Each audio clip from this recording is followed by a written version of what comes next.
Hi everyone, and welcome to Invention Mode. I'm Tanya Kohen, and this podcast is about what it really takes to spark meaningful change inside modern organizations. I've been wanting to create this space for a while. I talk to so many smart people doing inventive things behind the scenes. Not the flashy innovations, but the small, clever fixes that quietly unlock big value. You'll hear me say invention a lot, and that's intentional. Innovation tends to get the spotlight, but invention, it's often quiet. It's when someone finds a smarter way to route a process or connect the dots, and those moves add up, sometimes more sustainably than the big stuff. Each episode, I'll talk with leaders, experts, and accidental inventors who rethink how things are done. We'll explore how to build a culture where invention happens every day, and why that mindset matters now more than ever. So with that in mind, I'm excited to kick things off with someone who lives and breathes this mindset. In just a moment, I'll be joined by Seth Marlowe, a treasury leader who's made a career out of spotting what-if moments and turning them into real business value. We'll talk about how invention actually shows up in day-to-day, what it takes to nurture it, and why some of the smartest fixes don't always come with big transformations, but from small, well-placed moves. Let's dive in. Welcome, everyone. Today, we have Seth Marlowe, the one and only Treasury Whisperer, on this first episode of Invention Mode. Welcome, Seth. Thank you, Tanya. It's great to be here. Yeah. Seth Marlowe is the founder and managing director of Treasury Whisperer, an advisory firm focused on treasury, payments, and innovation for corporate treasury organizations, banks, and fintechs. Prior to starting his firm, Seth was head of treasury product strategy and innovation at Synovus Financial Corp, a $60 billion bank in the Southeast. Seth also spent 11 years at Wells Fargo as a senior vice president in several roles, including as a strategist with their treasury management advisory group. And prior to this, he's had 16 years in banking, and he also held treasury positions in IT and consulting positions in GE, Danone, PepsiCo, and E&Y. So very happy that you were able to spare some time and join us today, Seth. And I'm really curious about your perspective on innovation and invention, and really excited to hear some of your stories. Yeah, no, it's such a great topic. And I think everybody talks about invention and innovation, and very often they're used somewhat synonymously and not really always the case. And I'll try to give you my concept of what the two are and what differentiates them. You know, the way I think about invention, it's probably more synonymous with creation. It's creating something that's entirely new. It could be a new idea, it could be a new product, and it's something that really just didn't exist beforehand. So I'd say it's all about creation. Whereas innovation is really about applying ideas, both new and existing, and in ways of creating value where that value hasn't been created before. It can be an improvement on something that already exists. It could be introducing something brand new to the market or doing something in a real novel way. So let me give an example which I think everybody can relate to. You think about the light bulb, and of course, as a former GE guy, it kind of figures that I'd talk about the light bulb. But you know, Thomas Edison's invention was the light bulb itself, and I won't go into the trials and tribulations of how he got there, but you know, that was the invention. But really the innovation which it led to was the electrifying of homes and cities and creating the systems and infrastructure that really, you know, it transformed daily life. And I think if we apply it to, you know, the worlds that you and I both live in, Tanya, you know, treasury, payments, banking, I think what it really comes down to is, you know, some of the inventions that we've seen are things like blockchain technology, tackless EMV chip cards. Boy, does that sound old at this point. And payment tokenization. Whereas some of the innovations that have come out are things like Zelle and real-time payments, mobile wallets, you know, whether it's Apple Pay, Google Pay, anybody's pay, and then things like buy now, pay later. So I hope that kind of frames it a little bit for our audience.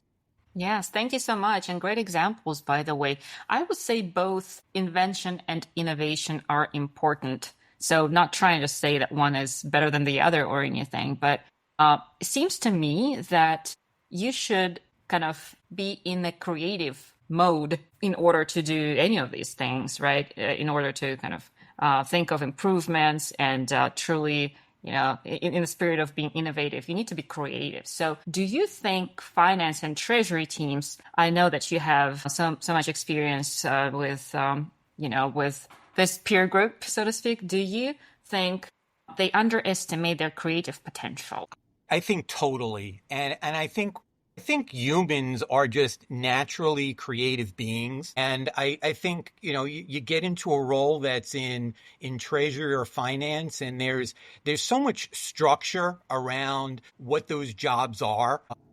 Everything from, making a payment to doing a journal entry to even things like forecasting. It seems that there's almost a formula for it, and you do it and you repeat it and you repeat it, and there's a daily process that you go through each and every day, and it's highly repeatable. And I don't think that most people in those roles think about how can I innovate, how can I create or innovate something, invent something new. But I think we're all capable of it. So I think it's something that can be done, but I think you need to have that mindset, and you need to really think about that. And you need think time, and that's probably something else that we can talk about. Yeah, I agree. It should be intentional, right? So it's not that it just comes to you out of nowhere. No, you have to be intentional about thinking about it. And that's part of that. This is part of the reason why I wanted to invite people to talk about invention, because it's a concept that you can embrace and you can follow. And maybe there are even I'd be curious to talk, to people about the actual roadmap. Are there steps, in this journey to be more innovative and to invent something new and do your work better? So I'd be curious, about that. But even, from you walked a mile in those shoes that you were just describing the daily task and then making, improvements. So maybe you can walk us through one invention, like one example that you and your team brought to life, something that didn't exist before. Yeah, I have to dig way back to my practitioner days, but a great example of that was something that I did when I was at GE in their treasury operations area. And so we had this treasury workstation, treasury management system that was just deployed to a scale that was beyond what anybody in the industry was doing at that point. And it's not that it broke the TMS, but it created challenges for us in managing the people and the data. And typically, most systems are really good at the process and the workflows they were designed for, but they're not really good in allowing you to manage the information that's there. It's one of the reasons I think why we have so much dirty data in systems everywhere. But the thing that I took upon myself when I first got to GE and started having to do some support of the system and monitoring files that were coming in every day for balance reporting and, statements that were coming in for literally hundreds of banks, thousands of bank accounts, was just how do I track which jobs, which batch processes had run, which were successful, which needed to rerun. And so I had tools from over the years of having been in IT and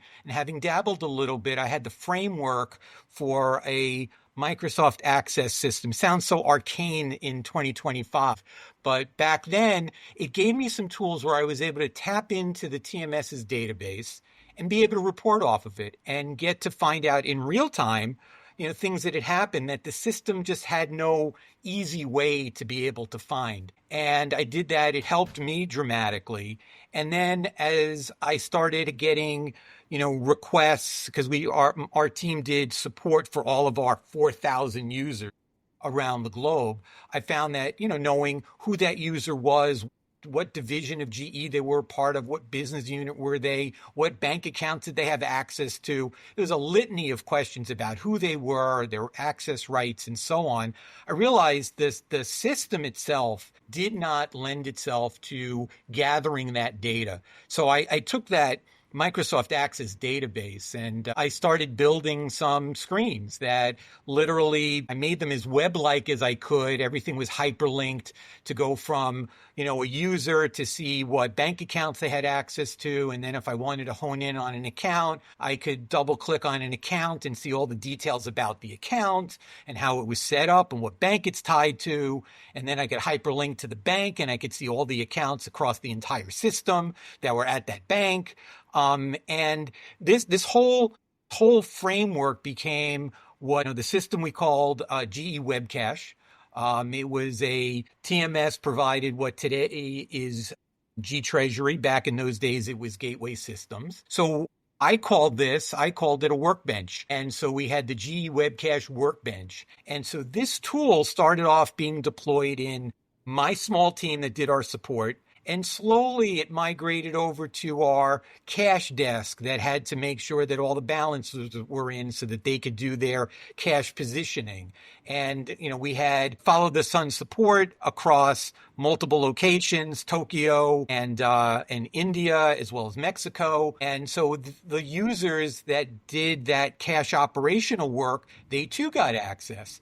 And the more that people got access to it and saw what it could do and how it could help them, started getting all these requests coming in. Can you look at it this way? Can you give me a report that kind of slices it that way?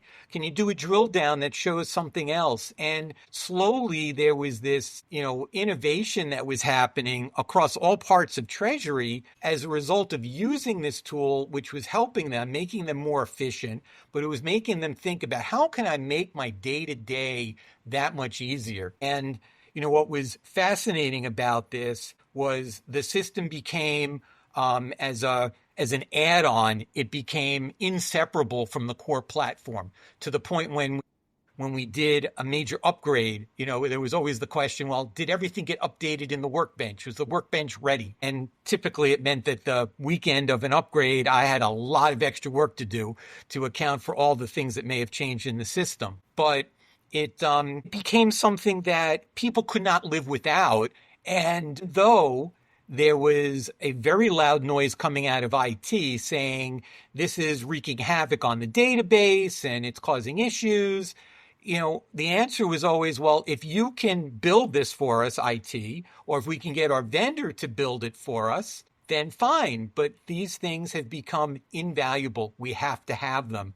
And long after I left the organization, when I moved into, over to the dark side of banking, the workbench was still alive and kicking for years until they finally actually retired, that entire TMS platform and migrated to something else. Wow.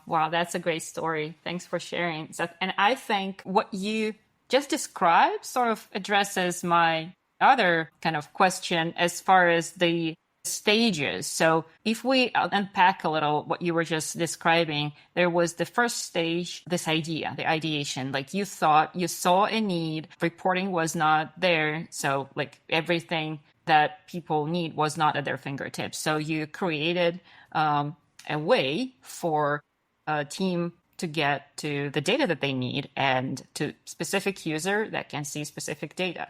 That's great. That's big. Anyone who worked with many systems and many transactions understands how important it is to kind of focus on something that is important in this specific moment for you. So, but then you, as I understood, as the system, this kind of invention, I'll call it, evolved, then the next stage comes. So, okay, how do we actually update it, upgrade it? How do we carry out the other tasks using it? And then I guess that even the next one, how do we maybe scale it to be enterprise level IT solution? And that's a whole different story. But it all starts small, wouldn't you say? Absolutely. I mean, it really started from that idea state. And, I'll be honest, I had done some similar things to this at prior companies. So when actually some of my old Pepsi colleagues heard that I was building another workbench, they were like, didn't you do that for us at Pepsi? And yeah, but not anywhere near to the scale. But I think the real challenge was getting it adopted by first our IT organization to understand that it was as important as the core application itself. And then our vendor.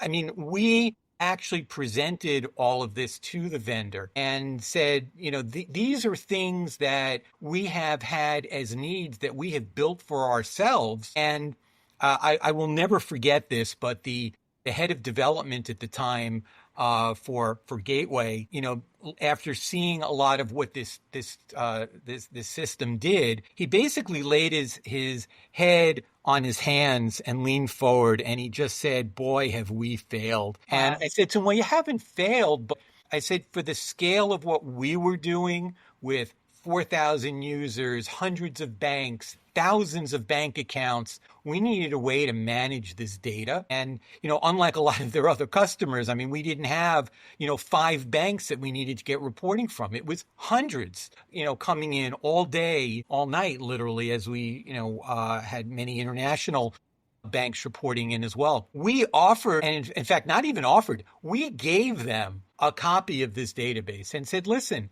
play with it, take it, integrate some of this into your core offering. We don't want any money for it. Just do it. And ultimately, and this was a bit of a shock to the system, as we were doing co-development with them, they turned around and said, well, we'll integrate the workbench, but here's the price tag for that. And it was a pretty significant 6-figure number. And I just looked at them and said, so let me get this straight. We designed it, we built it, we gave it to you. And now you want to charge us for actually putting it into your system. I mean, this will help you sell the solution. But that, and needless to say, it never happened. Right. But in general, I'm sure the insight and the input you gave this vendor, that it was so valuable. And it is a dream of any vendor, really. Customers actually showing them the highlighting the extension of the service. But as you progress later in your career and from the leadership standpoint, how would you kind of, thinking about having people like that on your team and how to inspire people to think this way? Because again, if we're discussing starting small, anyone can do it. Any person, any organization can and should probably continuously think about small improvements or big improvements, just executed step by step. What do you think there are habits or any rituals or to make time for invention? Or how would you inspire your team to do that? Well, I think there are two aspects to that. I think number one, it's what I just refer to as think time. Too often we spend all this time in meetings or in Teams and Zoom and whatever the remote tools are that we use today. We don't get to do our work until the day is ostensibly over. So, you're in at 8, maybe you're wrapping at 6 o'clock, and then maybe you can get some quiet time by 6:30 p.m. and you do it. But you've put on a whole day. Are you really clear-minded to be able to do that? What I found for myself personally was there were 2 times of the day or even during the week that I had clear think time. One, kind of, laugh about it, but it was in the shower in the mornings. Yeah. The other thing I would find was going on walks. I did some of my best thinking while just walking with no set agenda. Your mind is just free flowing with ideas. And you've got to put yourself in situations to do that. And I think from a leadership standpoint, you need to encourage your people to do that and to walk away. And sometimes, they need to figure out, is this something I do at lunch? Do I sit at my desk and eat lunch, or do I get out of the office and walk around? Do I walk around the building? Do I walk around the block? I mean, so many of us continue to work remotely today. So that's the first part of it. I think the second part, and this is really where leadership and management really plays a big role, is letting their teams know that it's not only okay to do this and to spend time thinking and to spend time trying to invent things and to try new things, just to encourage it, that it's part of the job. It's an unwritten set of objectives, but once you've become that subject matter expert on the things that you do, I mean, the expectation I always had is tell me how we make it better. How do we take the next step? And so, you have some people that are very timid about that. They only want to do what they're required to do in their day to day, and then they want to go home. But then again, you have others who are like, wow, I get an opportunity to play in something, and gee, maybe Seth can teach me this, or I can learn a little bit here, and I can do some online learning and some other things and kind of figure it all out.